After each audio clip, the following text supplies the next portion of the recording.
Харе Кришна, друзья. Вот такие у нас новости со стройки Самадхи.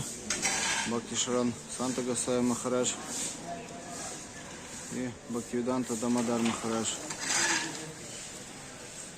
8 рабочих насчитал, конечно. Что-то их прям собралось. Ну, что быстрее было. У нас следующий виток. Это сегодня, скорее всего, будут уже цементировать стены. И либо сегодня, либо завтра будем класть плитку. Всем спасибо огромное за помощь, за участие в этом проекте. Пусть вайшнавы прольют на вас всю полноту своей милости.